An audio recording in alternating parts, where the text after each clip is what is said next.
രാജ്യത്ത് ആദ്യമായി സർക്കാർ ജനറൽ ആശുപത്രിയിൽ ഹൃദയമാറ്റിവെക്കൽ ശസ്ത്രക്രിയ നടക്കുകയാണ്. അതിന്റെ ഭാഗമായി കൊല്ലം സ്വദേശി ഷിബുവിന്റെ അവയവങ്ങൾ എറണാകുളത്തെ ജനറൽ ആശുപത്രിയിൽ എത്തിക്കുകയാണ്. ഹെലികോപ്റ്ററിലാണ് ഇത് എത്തിക്കുന്നത്.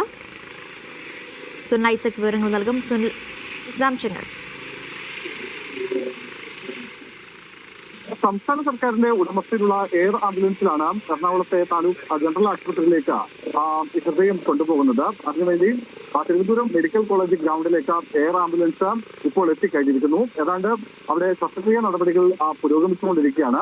അത് കഴിഞ്ഞാൽ ഉടൻ തന്നെ ഹൃദയം എറണാകുളം ജനറൽ ആശുപത്രിയിലേക്ക് കൊണ്ടുപോകുന്നതിനായി ഇവിടെ ഗ്രൗണ്ടിലേക്ക് എത്തിക്കും. അതിനുവേണ്ടിയുള്ള സംവിധാനങ്ങളെല്ലാം ഒരുക്കി കഴിഞ്ഞിരിക്കുന്നു. ഞാൻ നേരത്തെ പറഞ്ഞതുപോലെ എയർ ആംബുലൻസ് ഇവിടെ മെഡിക്കൽ കോളേജ് ഗ്രൗണ്ടിൽ എത്തിക്കഴിഞ്ഞിട്ടുണ്ട്. എന്തായാലും നമുക്കറിയാവുന്ന പോലെ തന്നെ ഇതിന്റെ ഒരു ഷിബുവിന്റെ ഒരു വൃക്ക തിരുവനന്തപുരം മെഡിക്കൽ കോളേജിലും ഒരു വൃക്ക കൊല്ലം ട്രാവൻകൂർ മെഡിക്കൽ കോളേജിലുമാണ് നൽകുന്നത്. കണ്ണുകൾ തിരുവനന്തപുരം റീജിയണൽ ഇൻസ്റ്റിറ്റ്യൂട്ട് ഓഫ് ഒപ്തമോളജിക്ക് നൽകും. കരൾ അമൃത ആശുപത്രിയിലേക്കാണ് അമൃത ആശുപത്രിയിലെ കിംസിലേക്കാണ് കരൾ കൊണ്ടുപോകുന്നത്. അത്തരത്തിൽ ഉള്ള സംവിധാനങ്ങളാണ് ഒരുക്കിയിരിക്കുന്നത്. ഇതിൽ ആദ്യം ഹൃദയമാണ് കൊണ്ടുപോകുന്നത്. ഹൃദയം കൊണ്ടുപോകുന്നതിനുള്ള എല്ലാ ഒരുക്കങ്ങളും ഇവിടെ പൂർത്തിയായി കഴിഞ്ഞിരിക്കുന്നു. നമുക്കറിയാവുന്ന പോലെ 3 ദിവസങ്ങൾക്ക് മുമ്പ് കൊല്ലത്ത് ഒരു വാഹനാപകടത്തിൽ മരിച്ച 49-കാരനായ ഷിബു ഇന്നലെയാണ് മസ്തിഷ്ക മരണം സ്ഥിരീകരിക്കുന്നത്. തൊട്ടു പിന്നാലെ തന്നെ ഷിബുവിന്റെ ഹൃദയം, വൃക്ക, കരൾ, കണ്ണുകൾ തുടങ്ങിയ ചർമ്മം എന്നിവ ദാനം ചെയ്യാനായി ബന്ധുക്കൾ തീരുമാനിക്കുകയായിരുന്നു. ഇതിൽ 2 കാര്യങ്ങളുണ്ട്, 2 പ്രത്യേകതകളുണ്ട്. ഒന്ന് പക്ഷേ ചർമ്മം ആദ്യമായിട്ടാണ് ഈ ഒരു ദാനം ചെയ്യുന്നത്. ഒരുപക്ഷെ കേരളത്തിന്റെ തന്നെ ചരിത്രത്തിൽ ആദ്യമായിട്ടാണ്. തിരുവനന്തപുരം മെഡിക്കൽ കോളേജ് സ്ഥാപിച്ചിട്ടുള്ള സ്കിൻ ബാങ്കിലേക്കാണ് ഷിബുവിന്റെ ചർമ്മം നൽകുന്നത്. മറ്റൊരു പ്രത്യേകത, ഹൃദയം കൊണ്ടുപോകുന്നത് എറണാകുളം ജനറൽ ആശുപത്രിയിലേക്കാണ്.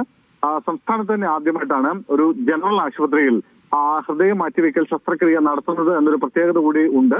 എന്തായാലും അല്പസമയത്തുള്ളിൽ തന്നെ ഹൃദയം ഇവിടെ നിന്ന് കൊണ്ടുപോകും. അതിനായി തിരുവനന്തപുരം മെഡിക്കൽ കോളേജ് ഗ്രൗണ്ടിലേക്ക് എയർ ആംബുലൻസ് ലാൻഡ് ചെയ്ത് കഴിഞ്ഞിരിക്കുന്നു.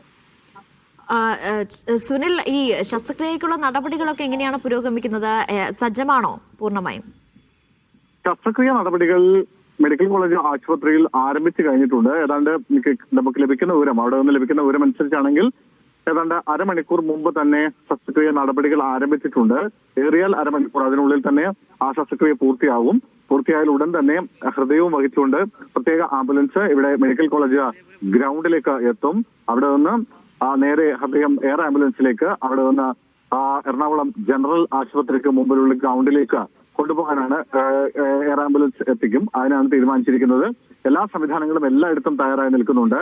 ശസ്ത്രക്രിയ നടക്കുന്ന ഓപ്പറേഷൻ തിയേറ്ററിന് പുറത്തായി പ്രത്യേക ആംബുലൻസ് സജ്ജീകരിച്ചു കഴിഞ്ഞിരിക്കുന്നു. എയർ ആംബുലൻസ് ആവട്ടെ ഇവിടെ മെഡിക്കൽ കോളേജ് ഗ്രൗണ്ടിലും എത്തിക്കഴിഞ്ഞിട്ടുണ്ട്. മെഡിക്കൽ കോളേജ് എറണാകുളത്ത് എയർ ആംബുലൻസ് ലാൻഡ് ചെയ്യുന്ന സ്ഥലത്ത് അവിടെയും ആംബുലൻസ് അടക്കമുള്ള സംവിധാനങ്ങൾ തയ്യാറായി കഴിഞ്ഞിരിക്കുന്നു എന്നാണ് നമുക്ക് ഇപ്പോൾ അധികൃതരിൽ നിന്ന് മനസ്സിലാവുന്ന വിവരങ്ങൾ. അതായത് എല്ലാ തയ്യാറെടുപ്പുകളും പൂർത്തിയായി കഴിഞ്ഞിരിക്കുന്നു. ഇനി ഓപ്പറേഷൻ പൂർത്തിയായാൽ ഉടൻ തന്നെ ഹൃദയം വഹിച്ചുകൊണ്ടുള്ള ആംബുലൻസ് അല്പസമയത്തിനുള്ളിൽ തന്നെ, അല്ലെങ്കിൽ അരമണിക്കൂറിനുള്ളിൽ തന്നെ ഇവിടേക്ക് മെഡിക്കൽ കോളേജ് ഗ്രൗണ്ടിലേക്ക് എത്തും. സുനിൽ, ഈ എറണാകുളം ജനറൽ ആശുപത്രിയിലേക്ക് എത്ര മണിയോടെയാകും ഈ ഹൃദയം എത്തിക്കുക? അത് ഇവിടെ നിന്ന് പുറപ്പെടുന്ന ഒരു സമയം അനുസരിച്ച് മാത്രമേ നമുക്കത് പറയാൻ കഴിയൂ. നേരത്തെ 11 മണിക്ക് ഇവിടെ നിന്ന് ഹൃദയം വഹിച്ചുകൊണ്ടുള്ള എയർ ആംബുലൻസ് പുറപ്പെടുമെന്നായിരുന്നു നേരത്തെ അറിയിച്ചിരുന്നത്. പക്ഷെ നോക്കൂ, ഇപ്പോൾ സമയം 11:51 ആയിരിക്കുന്നു. അതായത് ഏതാണ്ട് 1 മണിക്കൂറോളം വൈകിട്ടുണ്ട്. ഇനിയും ഒരുപക്ഷെ അരമണിക്കൂറെങ്കിലും കഴിയും എന്നാണ് നമ്മൾ പ്രതീക്ഷിക്കുന്നത്. അങ്ങനെയാണെങ്കിൽ ഒരു 12:30 മുൻപ് മാത്രമായിരിക്കും ഇത്തരത്തിൽ ഹൃദയം വഹിച്ചുകൊണ്ടുള്ള എയർ ആംബുലൻസിന് കോഴിക്കോട് തിരുവനന്തപുരം മെഡിക്കൽ കോളേജ് ഗ്രൗണ്ടിൽ നിന്ന് പറന്നുയരാൻ കഴിയുക.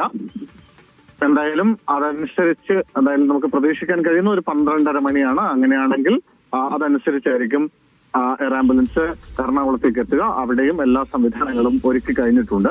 ഞാൻ നേരത്തെ പറഞ്ഞതുപോലെ കേരളത്തെ സംബന്ധിച്ച് 2 പ്രത്യേകതകളാണുള്ളത്, 2 പ്രധാനപ്പെട്ട കാര്യങ്ങൾ. ഒന്ന്, ഒരു ഹൃദയ മാറ്റിവെക്കൽ ശസ്ത്രക്രിയ നടത്തുന്ന ഒരു ജനറൽ ആശുപത്രിയിൽ ആദ്യമായാണ് സംസ്ഥാനത്തെ ഒരു സർക്കാർ ജനറൽ ആശുപത്രിയിൽ ഹൃദയം മാറ്റിവെക്കൽ ശസ്ത്രക്രിയ നടത്തുന്നു എന്നതാണ് ഒരു പ്രത്യേകത.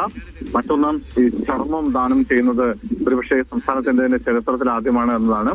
അങ്ങനെ ഒരു അപകടത്തിൽ മരിച്ച ഒരു ഷിബു എന്ന വ്യക്തിയുടെ ഒരു 49-കാരന്റെ ഹൃദയവും വൃക്കയും കരളും കണ്ണുകളും ചർമ്മവും ഒക്കെ ദാനം ചെയ്യാൻ ബന്ധുക്കൾ തയ്യാറായിരിക്കുന്നു എന്നതും ഏറ്റവും പ്രധാനപ്പെട്ട ഒരു കാര്യമാണ്. എന്തായാലും അല്പസമയത്തിനുള്ളിൽ തന്നെ ഹൃദയം വഹിച്ചുകൊണ്ടുള്ള എയർ ആംബുലൻസ് ഇവിടെ നിന്ന് പുറപ്പെടാൻ കഴിയും. ഏറിയാൽ അരമണിക്കൂറിനുള്ളിൽ തന്നെ ശസ്ത്രക്രിയ നടപടികൾ പൂർത്തിയാക്കി ഹൃദയം വഹിച്ചുകൊണ്ടുള്ള ആംബുലൻസ് ഇവിടേക്ക് എത്തുമെന്നാണ് പ്രതീക്ഷിക്കുന്നത്. സുനിൽ, തുടരുക. ഇപ്പോൾ തിരുവനന്തപുരം മെഡിക്കൽ കോളേജിൽ നിന്ന് അക്ഷയ കൂടി ചേരുകയാണ്. അക്ഷയ, ഈ ശസ്ത്രക്രിയ ഇപ്പോൾ എങ്ങനെയാണ് പുരോഗമിക്കുന്നത്? എപ്പോഴത്തേക്ക് ഇവിടുന്ന് എറണാകുളത്തേക്ക് കൊണ്ടുപോകാനാകും? ഒരുക്കങ്ങളൊക്കെ പൂർത്തിയായിട്ടുണ്ടോ? അനിഷ, ശസ്ത്രക്രിയ പൂർത്തിയായിട്ടുണ്ടോ എന്നുള്ള കാര്യത്തിൽ നമുക്ക് വ്യക്തമായിട്ടുള്ള ഒരു വിവരം ലഭ്യമായിട്ടില്ല. അതിന്റെ കാര്യങ്ങളൊക്കെ തന്നെ പൂർത്തിയാവുന്നതേ ഉള്ളൂ. നിലവിൽ കരൾ മാറ്റം നടത്തുന്നതിനുള്ള കരള് കിംസ് ആശുപത്രിയിലേക്കാണ് കൊണ്ടുപോകുന്നത്. കിംസ് ആശുപത്രിയിൽ നിന്നുള്ള സംഘം ഇവിടെ എത്തിച്ചേർന്നിട്ടുണ്ട്. അതിനുള്ള സജ്ജീകരണങ്ങളൊക്കെ തന്നെ പൂർത്തിയാക്കിയിട്ടുണ്ട്. എയർ ആംബുലൻസ് നിലവിൽ മെഡിക്കൽ കോളേജ് ഗ്രൗണ്ടിൽ എത്തിയിട്ടുണ്ട്. ഉടൻ തന്നെ ഇത്തരത്തിലുള്ള ഈ അവയവമാറ്റം സംബന്ധിച്ചിട്ടുള്ള അവയവം പുറത്തിറങ്ങാൻ കഴിയും, അതായത് ശസ്ത്രക്രിയ പൂർത്തിയാക്കി അവയവം പുറത്തിറക്കാൻ കഴിയും എന്നുള്ള രീതിയിലാണ് നിലവിൽ നിൽക്കുന്നത്. എയർ ആംബുലൻസ് മെഡിക്കൽ കോളേജ് ഗ്രൗണ്ടിൽ ഇറക്കിയിട്ടുണ്ട്. തയ്യാറെടുപ്പുകളെല്ലാം തന്നെ ഏതാണ്ട് പൂർത്തിയായിക്കൊണ്ടിരിക്കുകയാണ്. മാത്രമല്ല, ഇനി ഹൃദയം എറണാകുളം ജനറൽ ആശുപത്രിയിലേക്കാണ് കൊണ്ടുപോകുന്നത്. കരൾ എറണാകുളം അമൃത ആശുപത്രിയിലേക്കായിരിക്കും എന്നായിരുന്നു ആദ്യം കിട്ടിയിരുന്ന വിവരം. പിന്നീട് അത് തിരുവനന്തപുരം കിംസ് ആശുപത്രിയിലേക്ക് മാറ്റുകയാണ് ഉണ്ടായത്. ഇനി ഒരു വൃക്ക തിരുവനന്തപുരം മെഡിക്കൽ കോളേജിലേക്കും മറ്റൊരു വൃക്ക കൊല്ലം ട്രാവൻകൂർ മെഡിസിറ്റിയിലേക്കുമാണ് കൊണ്ടുപോകുക. നേത്രപടലങ്ങൾ തിരുവനന്തപുരം കണ്ണാശുപത്രി ഉണ്ടാവും. ഈ ഒരു അവയവമാറ്റത്തിന്റെ പ്രത്യേകത സൂചിപ്പിക്കുന്ന സമയത്ത് സ്കിൻ അഥവാ തൊലി കൂടെ ഇവിടെ ദാനം ചെയ്യുന്നുണ്ട്. അത് ആദ്യമായിട്ടാണ് ഇത്തരത്തിലുള്ളൊരു സംഭവം നടക്കുന്നത്. അതിനുള്ള സജ്ജീകരണങ്ങളും പൂർത്തിയായിക്കൊണ്ടിരിക്കുകയാണ്. നിലവിൽ ഈ ഒരു ശസ്ത്രക്രിയ പൂർത്തിയായിക്കൊണ്ടിരിക്കുക എന്നുള്ളതാണ് ഇപ്പോൾ ലഭ്യമാവുന്ന വിവരം. അക്ഷയ്, പറഞ്ഞതുപോലെ തന്നെ ഒരുപാട് പ്രത്യേകതകൾ കൂടിയുണ്ട് ഇത്തവണ. കാരണം ഈ എറണാകുളം ഒരു ജനറൽ ആശുപത്രിയിൽ ആദ്യമായാണ് ഒരു ഹൃദയമാറ്റ ശസ്ത്രക്രിയ നടക്കുന്നത്. ഒപ്പം സ്കിൻ ദാനം ചെയ്യുന്നു. അങ്ങനെ ഒട്ടനവധി പ്രത്യേകതകൾ കൂടിയുണ്ട്. അപ്പം ഈ മറ്റെല്ലാ ശസ്ത്രക്രിയകളും ഇന്ന് തന്നെ നടക്കാനുള്ള സാധ്യതയാണോ, അതോ മറ്റു ദിവസങ്ങളിലേക്ക് മാറുമോ? അത് സംബന്ധിച്ച് എന്തെങ്കിലും വിവരങ്ങൾ ലഭിക്കുന്നുണ്ടോ ഈ ഘട്ടത്തിൽ? എല്ലാ ശസ്ത്രക്രിയകളും ഇന്ന് തന്നെയാണ് നടത്തുന്നത്. എല്ലാ അവയവങ്ങളെല്ലാം തന്നെ ഇന്ന് തന്നെയാണ് വേർതിരിച്ചെടുക്കുന്നത്. അതിനുള്ള സജ്ജീകരണങ്ങളെല്ലാം തന്നെ പൂർത്തിയായിട്ടുണ്ട്. നിലവിൽ വളരെ പെട്ടെന്ന് തന്നെ ഇതിന്റെ ഒരു കാര്യങ്ങളെല്ലാം തന്നെ നടത്തും എന്നുള്ളതാണ് നമുക്ക് അറിയാൻ കഴിഞ്ഞിട്ടുള്ള വിവരം. കാരണം എയർ ആംബുലൻസ് നിലവിൽ മെഡിക്കൽ കോളേജ് ഗ്രൗണ്ടിൽ എത്തിയിട്ടുണ്ട്.